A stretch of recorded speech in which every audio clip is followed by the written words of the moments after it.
All right, it's time. Okay, You guys were- 2:35, let's give Mike your attention. I don't think Mike needs an introduction, Russ. Everybody knows Mike?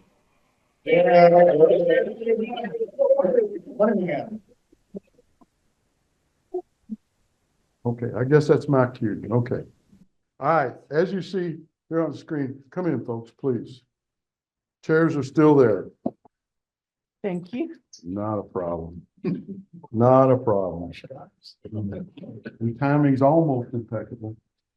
All right, as you see on the screen, calling this Kentucky Railfans, plural, in Switzerland. My wife and I took a vacation. It's the end of July or first week in August, basically 2 weeks. It was a package tour that we bought, all put together, group deal, got a tour guide, the whole thing.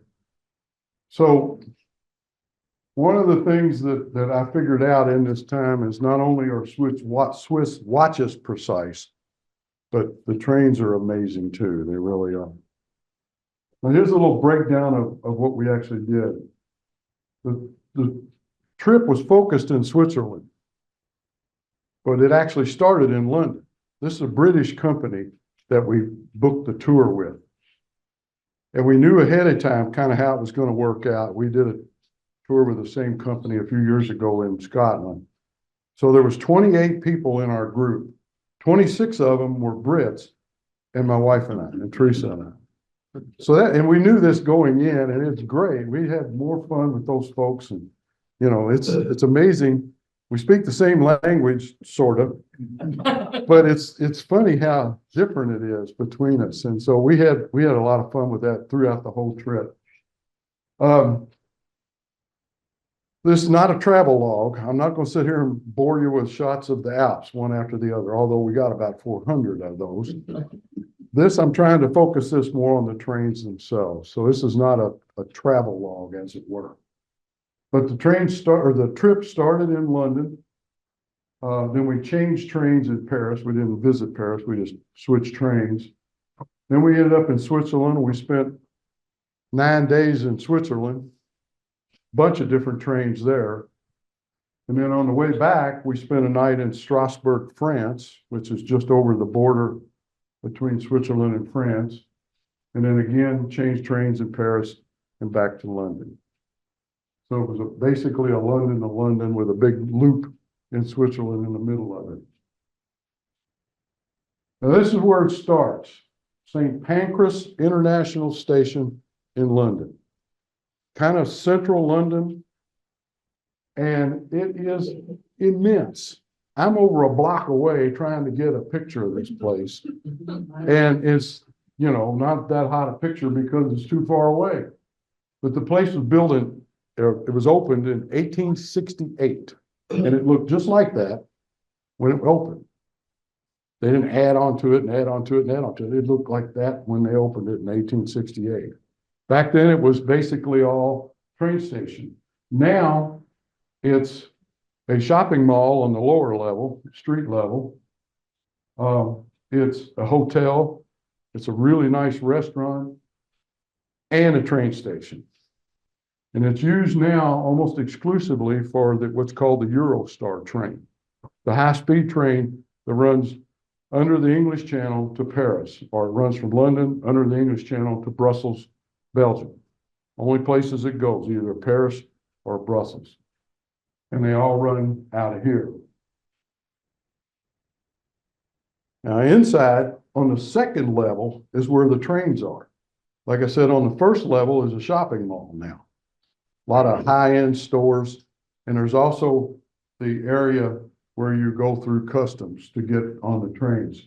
Picture looks kind of funky because, like I said, you have to go through customs because England is no longer part of the European Union. Now it's like us going to China or something. You got to go through customs before you get on the train. So this is all kind of walled off. We're shooting this picture through a plate glass window. Stand on the same level as the trains, but you can't get there without going around downstairs and back in the other way. So there's 4 trains and there's 4 more over here. These trains run like every half hour. It's amazing how many of these trains they run. This is just some of the trains, and this is just some of the people waiting that morning to get on those same Eurostar trains. If you look, it's just the rat maze thing back and forth. Moved pretty quickly. I give them credit for that. You first walk into that room and you think, oh my God, you know, how long is it till our train leaves? But they keep it moving. They do a pretty nice job with a massive amount of people. But these people, like I said, the trains are right over their heads, right on top, above them. So those are the people waiting to get on the Eurostar trains. Next door, literally next door, there's a street in between them. From St. Pancras International is this train station, King's Cross Station. Another great big station. And this is where the intercity trains run. If you're going to go to some other city or town in England or Scotland or Wales, that's your train station right there. And once again, inside that building is a couple of people coming and going off of those trains. And those two train stations, packed full of people and trains next door to each other. Underneath both of them is a massive subway station that connects the city of London itself in.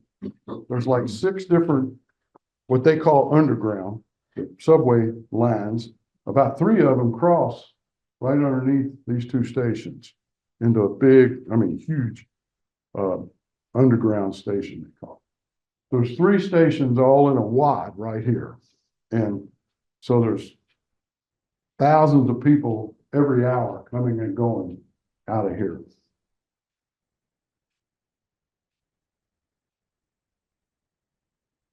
Now, after we had gone through customs, we had a little time before we could get on our train. So our group, our tour group, was starting to gather together here as people cleared through customs. We were kind of in a separate area over here, kind of by ourselves. So these are some of the people that we would get to know in our tour. And like I said, Theresa and I from the United States and everybody else from England. But it worked out really, really well. So we went from here, got on our train, one of those Eurostar trains you saw, high-speed train, runs 180 plus miles an hour. We leave this station and head east across England and then under the English Channel. Here we are going through the channel. Channel opened in, like I said, in May of 1994.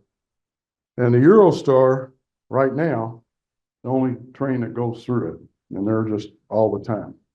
There's another company now I read since we've been home that's trying to put a bid in to get some of that track time and run some of their trains through there. Now, I don't know how all that works, but there's so many countries involved and whatever. But at any rate, it takes about 20 minutes under the English Channel. So it's literally looks like that.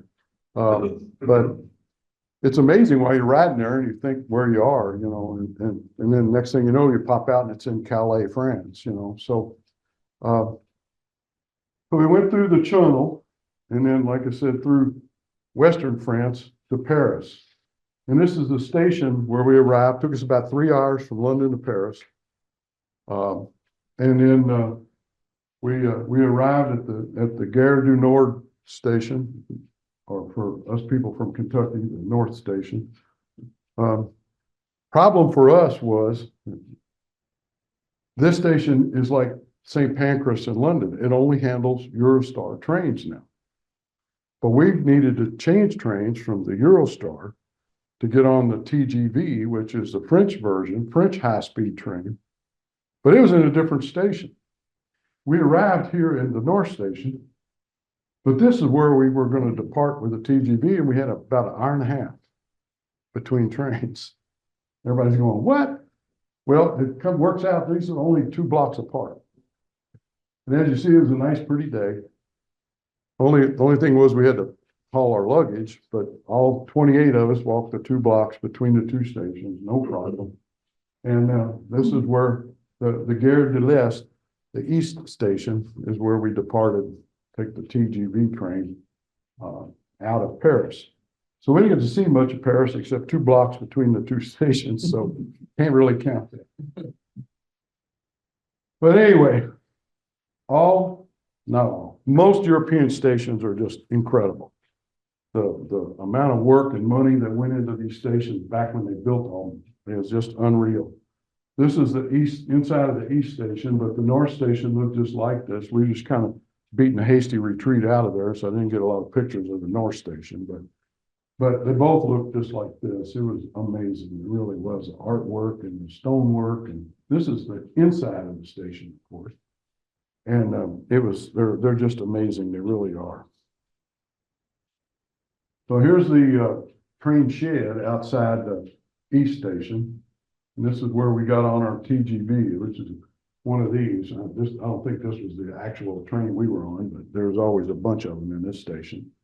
So we picked up our TGV train, our high-speed French train.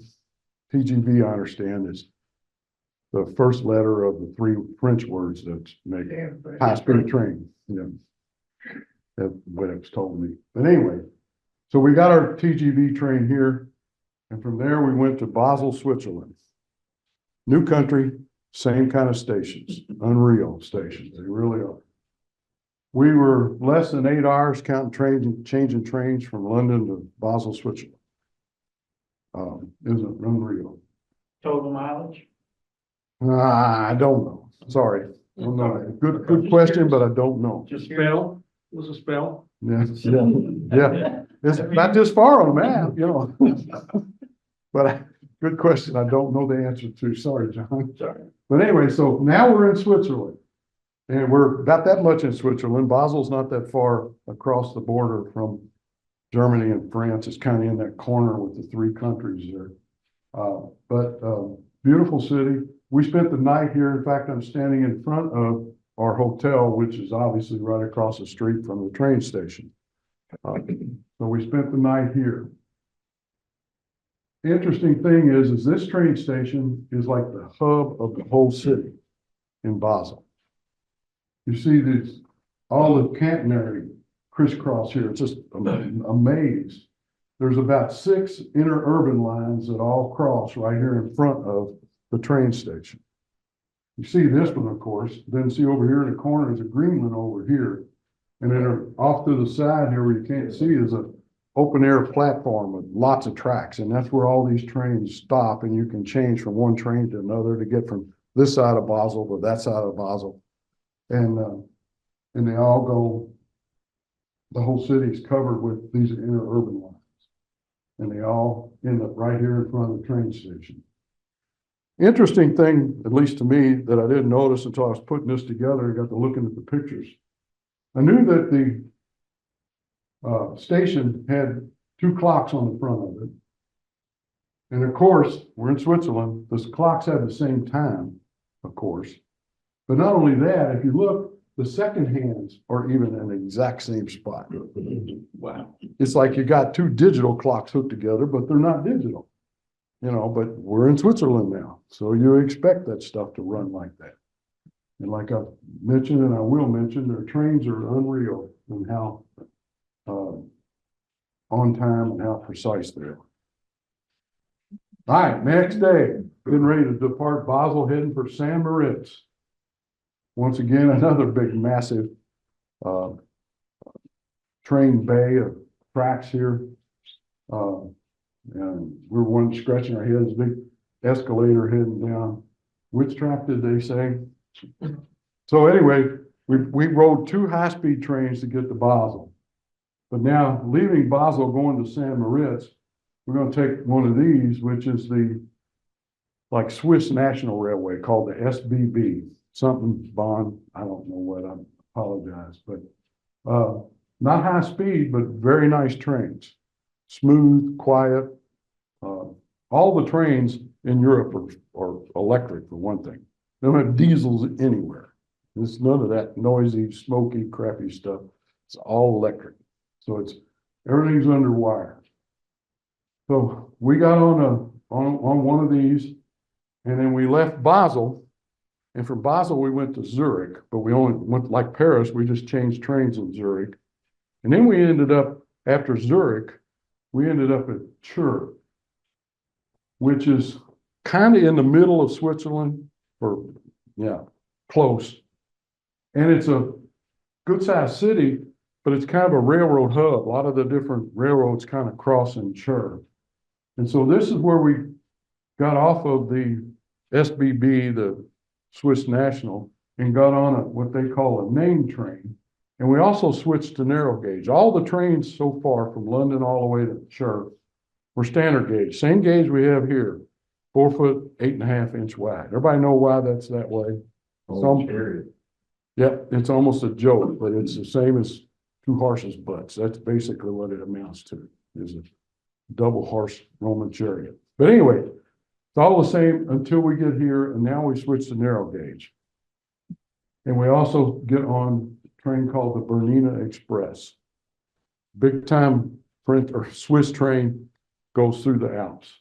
And well-known train, super nice train. It's all about sightseeing, where it amounts to big high windows in it and all this. Yeah, it's really nice. It runs all the way from Chur into Italy. Goes, we rode it to San Moritz, but it goes also all the way to Italy. Now, a goofy picture here, I know, but I just wanted to remind myself that we are now going on to narrow gauge is actually meter gauge, 39.37 inches, something like that. It's about 17 inches narrower than the standard gauge. Several good reasons for this is obviously with the narrower equipment, it makes it go through tunnels better. Goes around sharp curves much, much better. And they can make those curves sharper, make the tunnels a little less smaller, because there's a million sharp curves and tunnels all through the Alps. And I'll show you a statistic on a later train. But anyway, so this is meter gauge. And this is just one of the tracks in the train shed. And all the ties here are concrete. They're bolted inside and out, both sides. It's, you know, really, really, really well done track. But it's a meter gauge. So this, yeah, I know it said no travel log, but we're starting now to get to the Alps. We're in between Chur and San Moritz, and it's just incredible. That's shot through the windows. Remember I said how nice these trains are? The windows are not dirty. There's nothing, any kind of dirt in the cars. They're smooth as glass. It's quiet. It's, and no matter which train you were on, it were all that way. Really cool old stone church. We're in Switzerland. Look how organized the little cemetery is. But anyway, that's just flying along there. That's it. Whenever speed the train was running, wasn't a high speed train anymore, but still easy to get nice photos. All right, now we're going to talk about train and engineering here for a couple minutes. Goofy looking picture.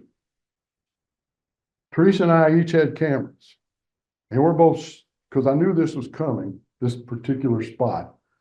And so I warned her, I said, we got to get some good pictures of this. Well, we didn't. And the reason was, and I'll show you here in a second, is you see the viaduct. There's lots of those, of course, around. But the reason we couldn't get the picture that I wanted, because this is what it really looks like. The Bruzio Spiral Viaduct, okay? Built in 1908. It's got a 7% ruling grade on it. And it's, the trains all have, they're all electric, like I said, and they usually have a locomotive in the front and back. And there's several trains a day go through here, no problem. They just chug around it. So this is what it looks like. And it's really tight. So it's not like they get a run at the hill. They just motor in and just keep motoring like it's flat. You know, it's amazing. It really is. Now back up here to this picture. So to get this picture, you see where this is the head end of the train. We're in one of the last two cars in the train. And so we were shooting across that field, that loop there. You see where they're on the viaduct. And if you look down there in the lower left, you can see the the bottom track where it comes through the viaduct and so it can loop around. And so when we shot this picture, we were actually just coming out from behind the trees there with the tail end of the train. And that's, you know, we couldn't get a picture from inside the train to give any kind of concept of what this really was. This is amazing, but digress here for a minute. You know, the model train adage where people say, well, there's a prototype for everything. You know, people put something on their layout and maybe it's a little bit wonky because they got to do something to make it fit or whatever. And somebody will say, well, there's bound to be a prototype for that somewhere. Well, people that build double-decker layouts usually have a helix, right? Great way to get from here to here. You have a helix. Well, most of the time they're enclosed. So the train goes in this tunnel portal or whatever and disappears for a few minutes. Then it pops out over here. It doesn't seem to be the most realistic thing in the world where a train just disappears for a while and pops out. But there's a prototype for everything. Imagine this inside a mountain, in a tunnel, a spiral tunnel. Not once, but 3 of them. So on this line between Chur and San Moritz, there's 4 of these spirals. This one that you can see, and 3 more that are in mountains. They only make one loop around each one of them. That railroad climbs like 700 meters between Chur and San Moritz. And this is one of the ways the engineers back then decided they do it. So they just blasted spirals. So you go in here in this portal and you run around and you come out over here and then you look out the window and you realize the track is down there that you were on. You don't even, inside the tunnel, you don't even realize what's going on until like maybe the second one or even the third one before you finally catch on to what's going on. And then I read up about it after I got home. So this is one and then 3 more that you can't see. So we did get around close to San Moritz now, but once again, talking about the narrow gauge. Very tight curve. That's probably not 100 feet across there. Once again, we're in one of the rear cars and shoot across the other side of the train. You see how upset the cows are with the train looping all the way around them. You know, this is a full 180 degree, maybe a little more than 180 degree curve here. Cows couldn't care less. But it's amazing when you get used to tracks and grades and so forth in the United States, and then you see what they're able to pull off here. And this was well over 100 years ago when they laid all this out. Amazing. Okay, yeah, here's another shot. Once again, cruising along towards San Moritz, out the window, there's a glacier. And now we're in San Moritz. This is a picture Theresa took from the rooftop bar of our hotel that the first night we got there. San Moritz kind of wraps around this lake right here. You see a lake there. It kind of wraps around maybe 3/4 of the way around the lake and then kind of down the valley here that you can't see. But we were in San Moritz for 3 nights in our hotel there. So we got here this day. Then the next day, we got back on the Bernina Express that we got off in San Moritz the day before. We got back on and then finished that part of the Bernina Express where it goes into Italy, goes over the Alps into Italy, a little place called Murano. And we were able to spend the better part of a day there in Murano. So we kind of put our foot in Italy anyway, you know. But the thing is, it's a pretty town, but for whatever reason, we didn't get much in the way of pictures. So you see the dummy here. That would be me, by the way, in case you didn't recognize my great head. A little bit of explanation why I put this picture up here. I have this thing for gelato, okay? Every little wagon we go by to sell gelato, I'm there, you know. But Right on, Mike. yeah, and What better place to and there's a sign here that you can't read where you are. 1 gusto, 2 gusti, 3 gusti, you know, scoops. right? Well, the one is €3. Well, on this trip, we started in England, which uses British pounds. We spent 3 days there before we actually started this trip. Then France and Italy use euros. Switzerland uses Swiss francs. So we knew that ahead of time. So we go to our bank, we get cash and all these different things. Well, here's the dummy rooting through his wallet trying to find some euro to pay this guy for my gelato. So that's what I'm doing. I'm rooting through my wallet trying to find, going through the Swiss francs and the whatnot, trying to find some euro. So anyway, so that's Toronto, Italy. So now we get back on the train and go back to San Moritz back to our hotel there for that day. Next day, Theresa and I take a cable car up this mountain. Now over here on the left, you see that lake I pointed out a little while ago, and San Moritz wrapping around this end of the lake and then kind of trailing off down through the valley here.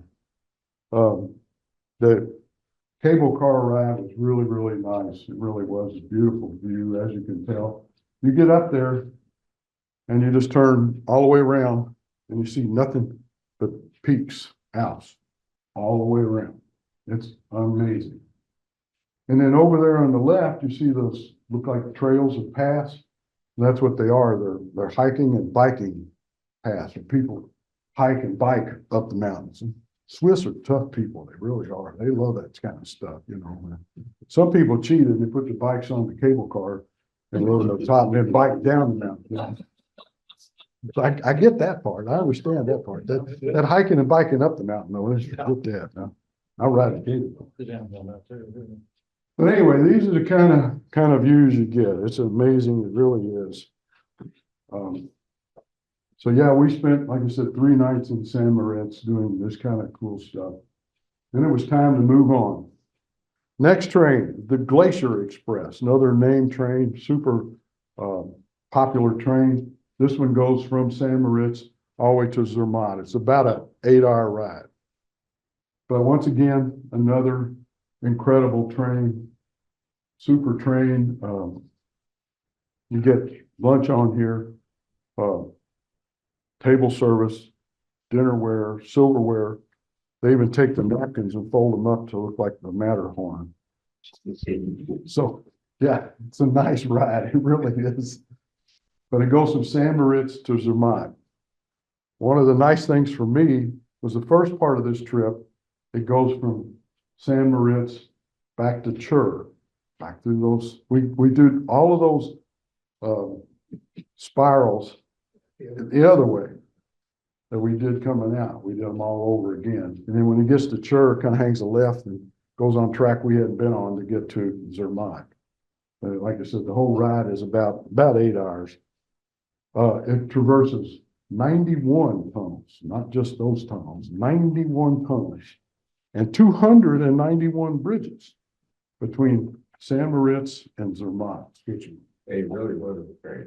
Yeah, it's, you know, you're like this, you know, as you're blowing along here, you know. They call this the slowest express train in the world because it doesn't, you know, it doesn't go terribly fast, but Got a name to live up to. yeah, there you go. And once again, we're still on the narrow gauge, of course. Obviously, it's the same track we took with the Bernina Express, part of it. But terrible picture, but an amazing location, all right? That's this canyon right here. You see how tight it is. And they literally just glued this track to the side of the mountain. Then they built what looks like a sort of a viaduct underneath of it to help keep it stuck to the mountain so the river doesn't take it out. The other thing is the river itself. Look at the color of the water.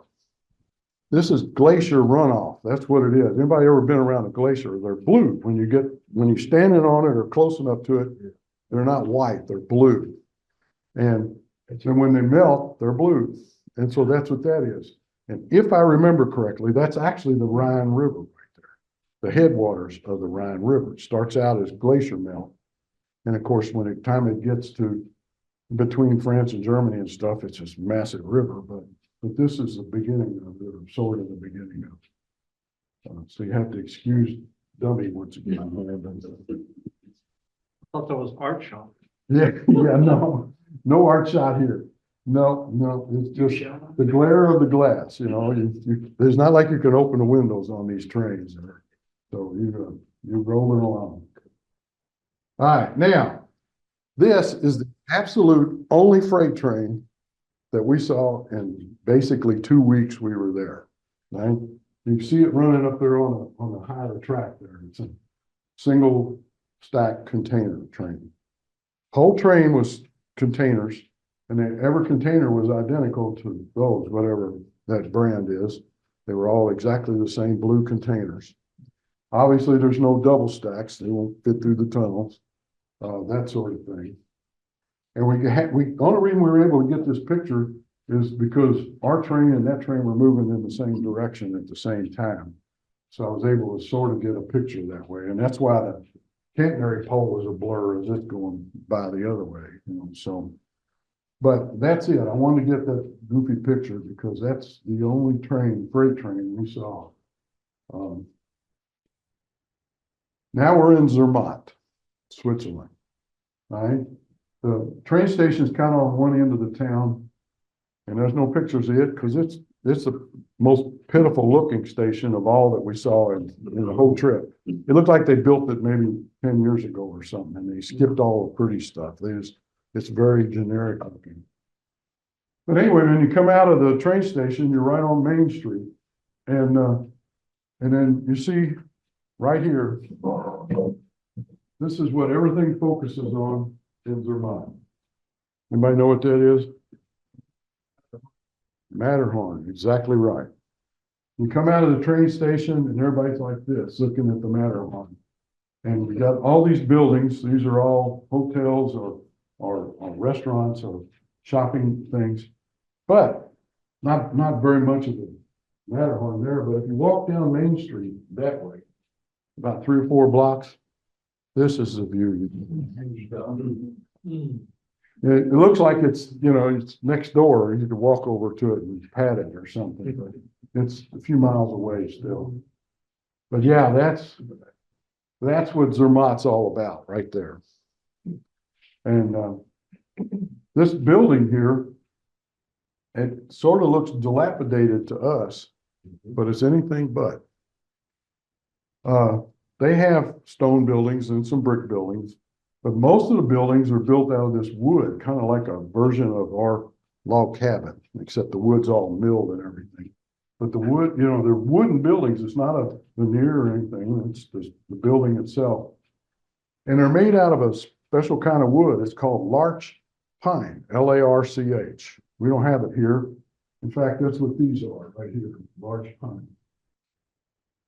And the way they explain it to us, because the trees grow here, they're acclimated. So when they mill the wood, it's good for ever, just about. Some of these buildings in Zermatt are 400 years old, still with the same wood on it. It doesn't rot. It just hangs in there. And in Zermatt, the buildings are, they're either, like I said, hotels or restaurants or nice places to shop. But yeah, that's why you see the wood stuff everywhere. All right, another picture of dummy. Theresa takes pictures of me for some dummy. Anyway, it's nice. The reason I put it in here, it kind of gives a perspective of what's going on here in Zermatt, because we got some more stuff we're going to talk about.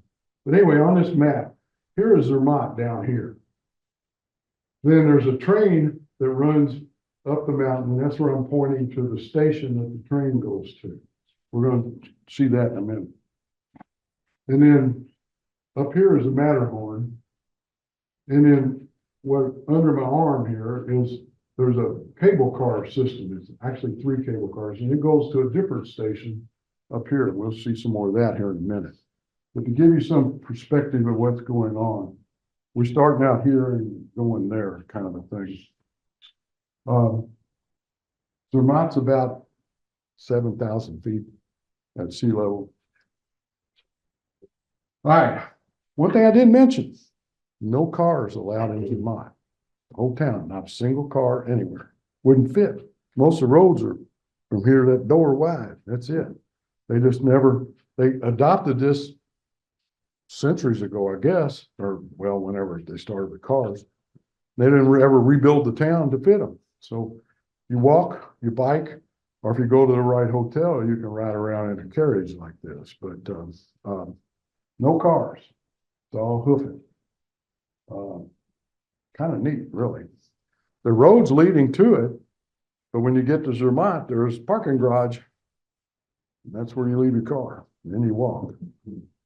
Or you come by train, and most people like us come by train to Zermatt.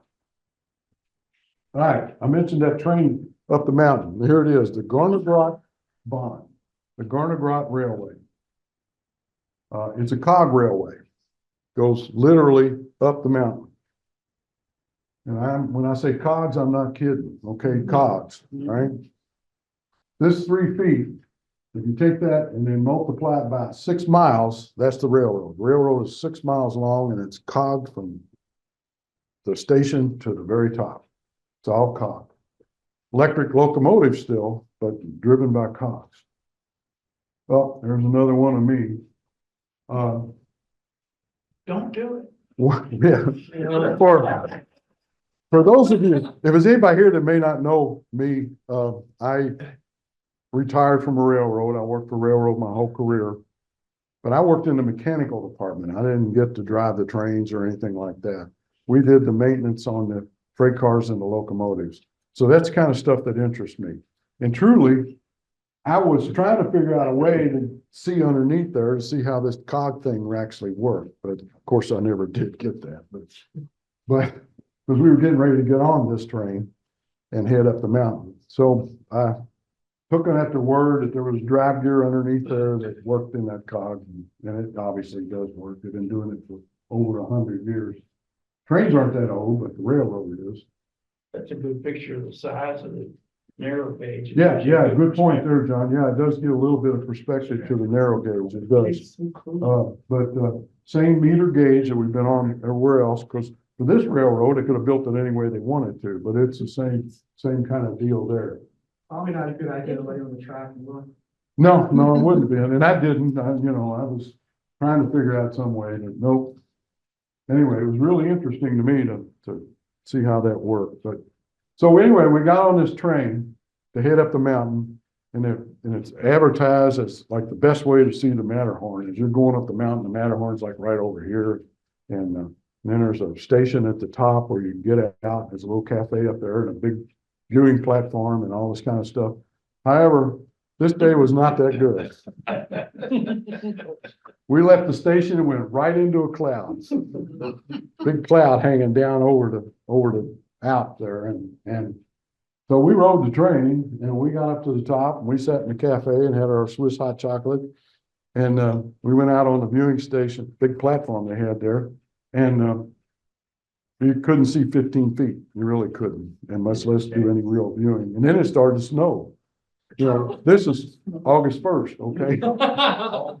But the station, the Zermatt is like about 7,000 feet. Well, this station was at 10,000 feet. Oh. And so, yes, I guess snowing there is probably, happens all year round at some point. But at any rate, so we came back down here. But here in Zermatt, we were spending 3 nights here, just like we did in San Moritz. So on the next day, we had it scheduled out that we would take the cable car up the mountain. And it took 3 cable cars, 1 and then 2 and then 3, to get to that station at the top. And it was 13,000 feet high. So that was scheduled for the next day. And that day we aced it. Okay. Very good. There's Theresa and I at 13,000 feet with the Matterhorn in between us there. This is one of those proof that you really were there. There's the picture right there. Okay. Yeah. And so it was the opposite of the day before. It was just couldn't have asked for a nicer day. It was cold as all get out because we were at 13,000 feet. Yeah. It was like 20 degrees or something that day, but we didn't care. This building that we were at, this station at the top of this, Brighthorn was the name of the mountain we were on. That's, of course, the Matterhorn, and then we were standing on Brighthorn. Matterhorn's a little over 14,000 feet. We were right at 13,000. So anyway, this building is built right over top of glacier. It's anchored, of course, into the rock, into the bedrock somehow. So they don't, it's not built on a glacier, but it's over a glacier, over top of a glacier. And it's a big ski spot because there's snow there all year round. You ski all year round. And it sits right on the border between Switzerland and Italy. So we came up obviously from the Swiss side on the cable car. Well, there was a couple more cable cars on the other side coming up out of the Italian side from some towns over there. And most of the skiers seemed to be coming up that way from on the Italian side. And then they had ski lift, and you could, from the platform there, you could see them skiing. Same thing as in San Moritz though. You could stand on that platform and turn all the way around and see nothing but peaks all the way around. And then they had a sign down there somewhere that showed you all of them, and they even had all the names of them. But at any rate, the building was called Glacier Paradise. There was a nice restaurant there. There was also an interesting attraction there. It's built, the building built over a glacier. Well, they have one place where you actually go down into the glacier from an opening in the building, and they hollowed out the glacier so you can actually walk through it. And then they have ice carvings in there, all these different vignettes, like a piano and this and that, all, you know, so you walk around looking at all this stuff, but you're inside the glacier, you know, they hollowed it out. And so you could walk around in there too. So that was another kind of a neat thing. But that was another day at Zermatt. Yeah. Yeah, they do stuff for tourists. Well, this is one of the things they do for Zermatt. Once a day, they have this parade of the black-neck goats walk down the street.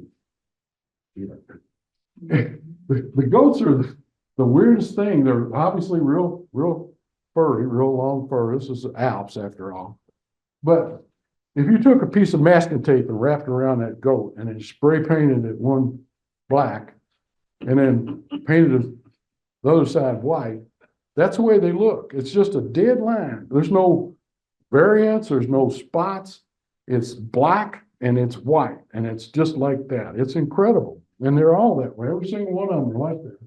I don't know how that works out genetically, but they parade them down this main street every day.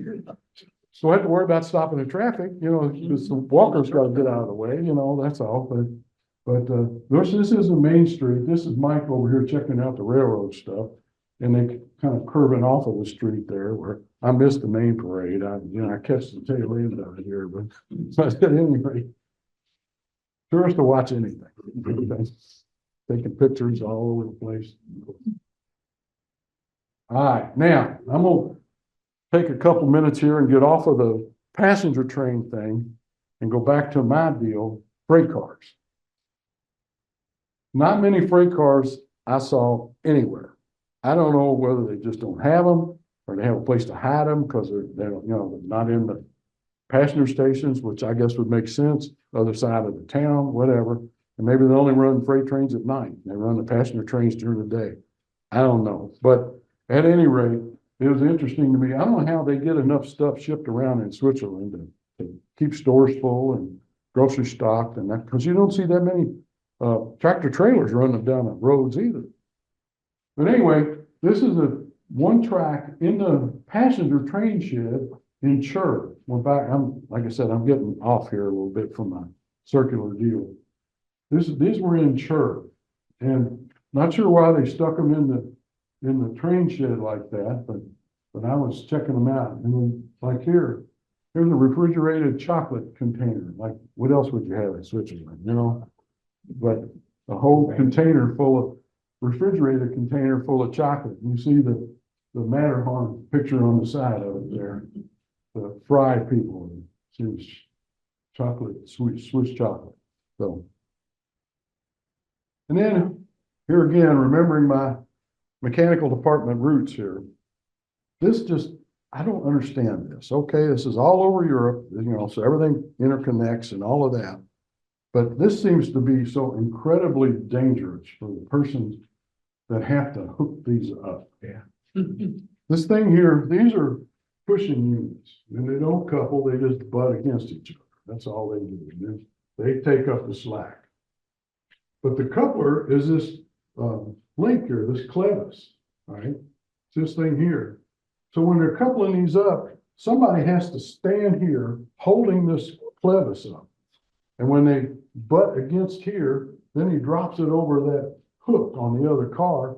And then you take this turnbuckle type thing and you tighten it up.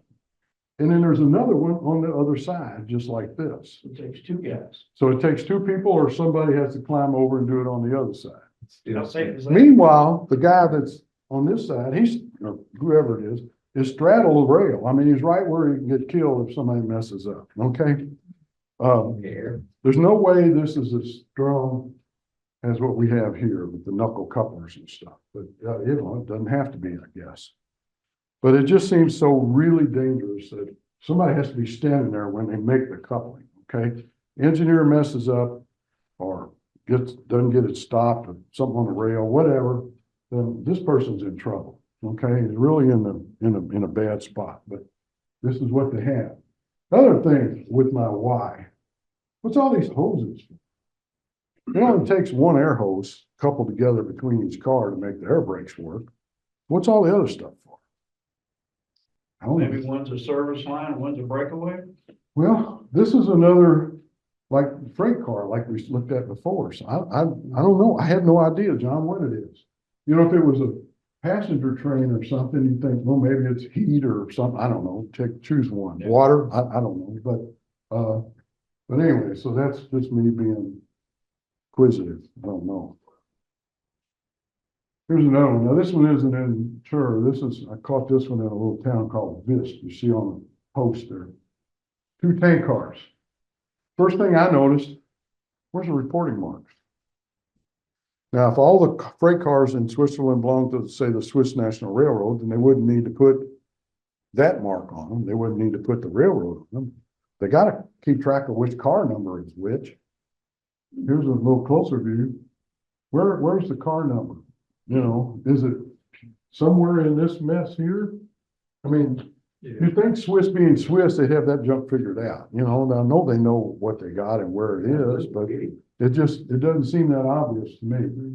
We back up this other picture and you see this little shorty tank, of course, just has a one wheel, and it's a short wheel on top of that and a very small bearing. And then the other tank car, about twice the size of this one, give or take, does have trucks under it. They're very complicated looking trucks, but they're trucks nonetheless. So, That's still narrow gauge.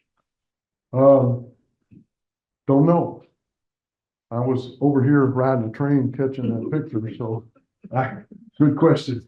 We were stopped in the station for a couple minutes, so hey, and I, took a couple pictures, but so anyway, that's that deal. So, It's amazing how clean it all is. huh? No debris or factors or nothing blowing down the drive. Yeah. Around here, it's just. No, yeah, you're right.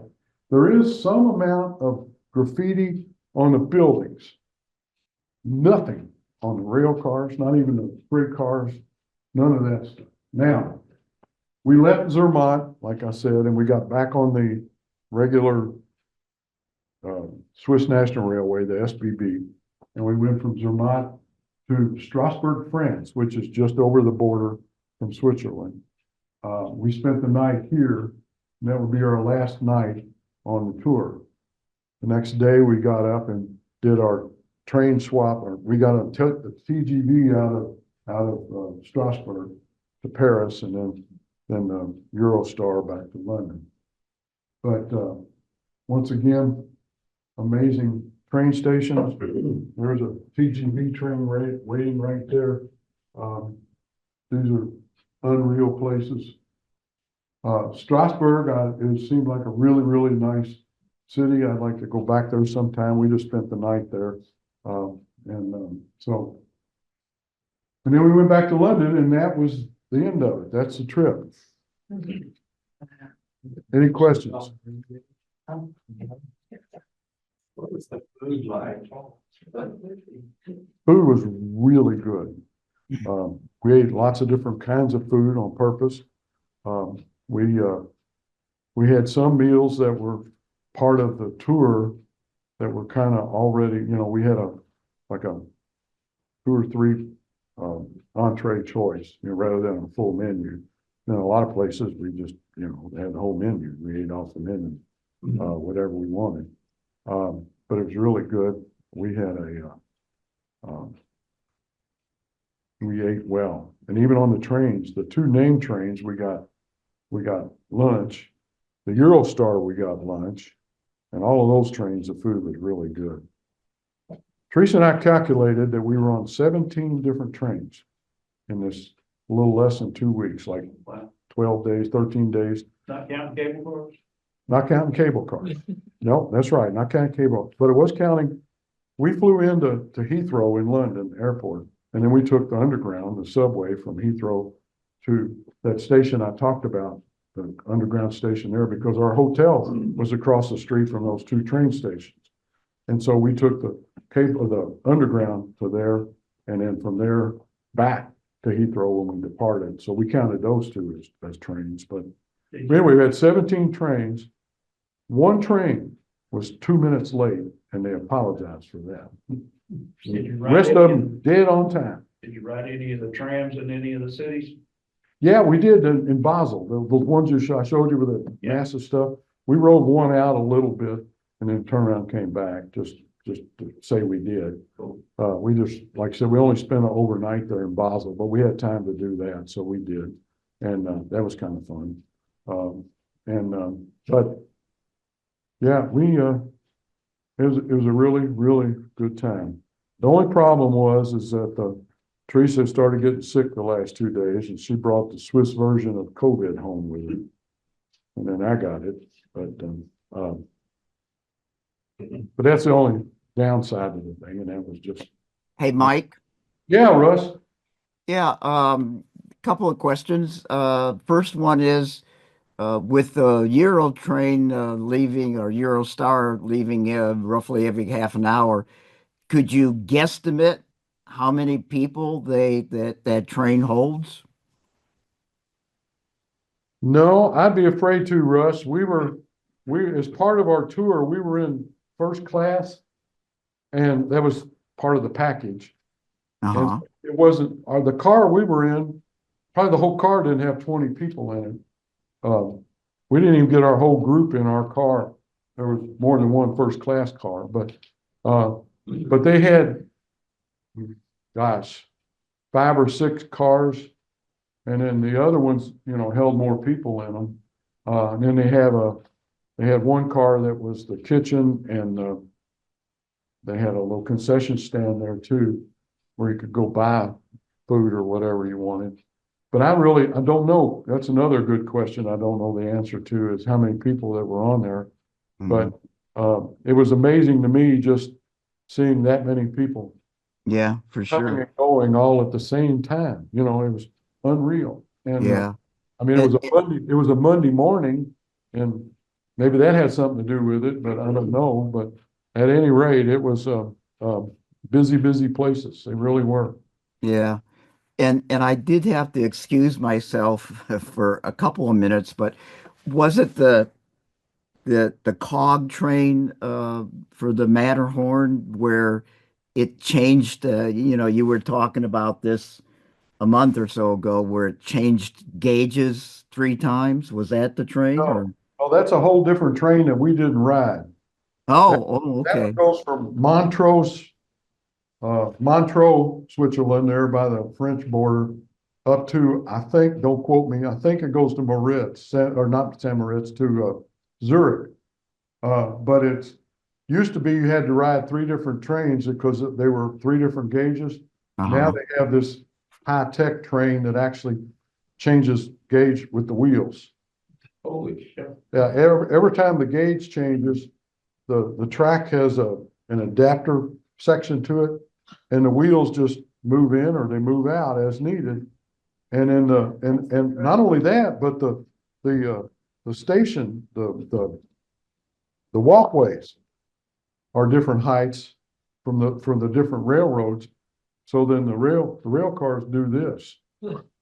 and not only with changing the gauge, and I'd love to ride that train, but I never got, that wasn't part of our tour. But I'd be under that one. Okay, I'm sorry, but they'd be dragging my butt out from under that. I couldn't get near it and not figure out what the hell's going on underneath there, so anyway, Engineers gotta stay busy. yeah, it's just weird. Yeah. Mike, you had to go through customs to get from Britain into France, but you didn't have to go through customs until you went back. Oh, yeah, it was just like one great big country then. Yeah, we just cruised through France and Italy and Switzerland, just back and forth. And, it wasn't anything to that. It was just because, UK is no longer part of the European Union, and it is a different country then, and so they don't have that same agreement that all the other countries do. So how much extra money did you get stuck with? Oh, cash? Yeah, that's a good question because I had a bunch of cash when we got home, not because of the 3 different currencies, but because what we ran into was all the cashless places they have now. You can't spend cash in a lot of places there now. It's plastic or goodbye. They don't take cash. Even in those little carts I was talking about. Now, that guy in Italy, he wanted cash. But most of the ones we saw in Switzerland, if I wanted my thing of gelato, I had to get a credit card out in order to get my gelato. I couldn't, so we came home with a lot of cash because we couldn't spend it, to be honest. And so we had to take it back to the bank and take the hit on it, but Yeah. And Mike, when we were in Amsterdam, the tram or whatever, light rail as we would call it, it's a pretty slick system that you just have your credit card or your debit card, and there's like a little round deal, and you just, the chip, and you just hit it, and boom, you're in. And the deal is you have to hit it again when you get off the light rail. But at first I was a little concerned, but I mean, everybody does it, and it works really slick. yeah, that's the way the underground in London is, the subway system. You just hit your credit card when you get to the turnstile and go on in, and then like Russ said, when you get off, you have to hit it, and then that's how they charge you that much, depending on how far you were on the train. Did you go to any towns? Or was it all countryside? Oh, we went through lots of towns, sure. Did they have like crossing gates and all like we? Yeah, they're different, and they were different for different towns. It wasn't a standardized thing. The signaling system changed somewhat too, because like here, where there's lots of mergers and stuff in the United States, well, the same way over there. There used to be, like we mentioned, the 3 different gauges to get from one city to the next, because that used to be 3 standalone train companies, and now they're merging and merging and merging. And so like here, when railroads merge, a lot of times they leave the original signaling system up. And then, even though it's a new railroad, but same way over there too. And we saw a lot of the ones that come straight down and then go back up and all that kind of stuff. So yeah, we went through lots of little towns and stuff. Most of the time we just went, but depending on which train we were on. Anything else? Well, there are people that got pictures climbing that mountain. No, they can climb the Matterhorn in several different directions, but I don't think there's anybody in that picture. Oh, no, I I don't. don't think so. I don't see anybody. But they can climb. Yeah, wait a minute. No, those are pieces of rock there. But anyway, they can climb it. They talked about that too. People climb it from, different ways and stuff, but that's, that's a little over 14,000 feet there at the top of that thing. Thank you, Mike. Yes. Glad to do it. Yeah, thanks, Mike. All right, good deal. Okay. That's it, folks. Thanks for coming today. Thank you, Russell. Yep. Guys, have a good weekend. Bye. Bye. Bye.